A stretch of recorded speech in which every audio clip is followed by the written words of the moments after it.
तेहेñ 31 मार्च 2023 11टा खन पुरुलिया रेना नोवा सिमुलिया रेना नोवा RSK football मैदान रे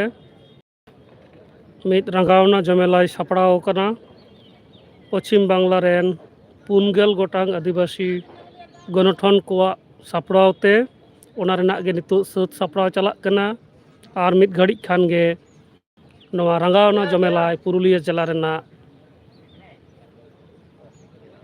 4 कोण खोना ताड़ाम ताड़ाम ते नोडे दिसुआ को सेटेरोआ आकोआ रंगावना को उदुगा नितो ऑक्तो रे आदिवासी को हक अइदार खुना रेज हेचोक कान बाबदते ओना सावते जहां छातिक को आदिवासी बांग कना को एन रेहो आदिवासी सर्टिफिकेट उडोंग काते आको चाकरी बाकरी करे रेजेत कोआ को असल आदिवासी को ओना विरुद्ध तेगे तेहेኛ रंगावना जमेलाई नोआ नितो ñelok कना नोते सात सापड़ाव चलाक कना नोआ हुयुक कना पुरुलिया रेना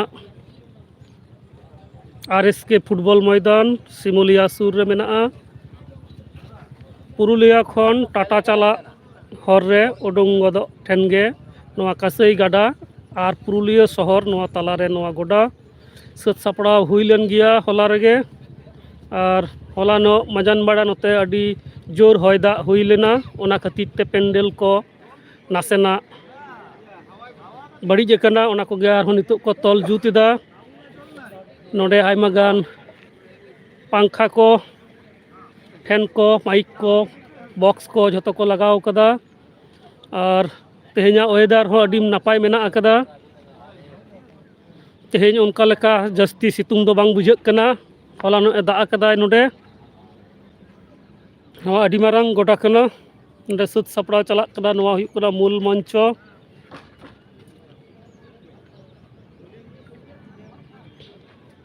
11टा खुना नोआटा जमेलाई एहबुआ जहाँ तिना गे आदिवासी को नितो ऑक्तो रे अनाट को मेना अकदा सानाम अनाट को गे तेहेኛ नोआ रंगावना जमेलाई और दाबीर साकाम रे मेना अकदा उनका लेका तेगे 40 टी लेका आदिवासी संगठन को जुमित ते मित जुगुत ते नोआ को बंदेज हुई कना नोआ गोडा रेना 4 कोण रे दाग रेना गाड़ी तहेना उनका लेका गे बंदेज हुई कना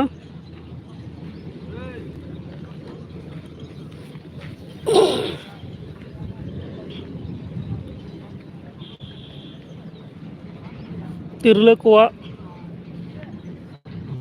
फ्रेश लगी तो हो उनको लगी हो बात टॉयलेट को रेना व्यवस्था मेना अकदा गोडा रेना साइड रे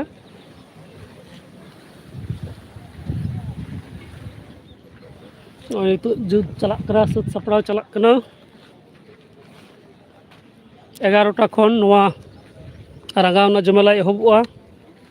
नोआ गोडा रेना 4 कोण रे दाग रेना टैंकी बैसो मेना नोडे जलक कना हना सांगिन रे नोआ मेटन कोण रे दाग न्यू दाग रेना व्यवस्था मेना ओना साव सावते नोते रे जलक कना नोआटा कुन रे मेटन दाग टैंकी ओना सावते नोआ गोडा रेना आयमा जायगा रे दाग रेना टैब मेना अकदा ओना कोरे खना हो दाग को न्यू गानोआ और आयमा गान पुलिस सिविक वॉलंटियर जतो को हेज अकना नोआ को नेलेदा जाते नापायते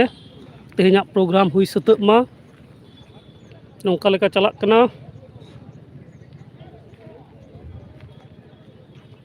नोआ प्रोग्राम रेना पूरा लाइव टेलीकास्ट नोआटा चैनल तलाते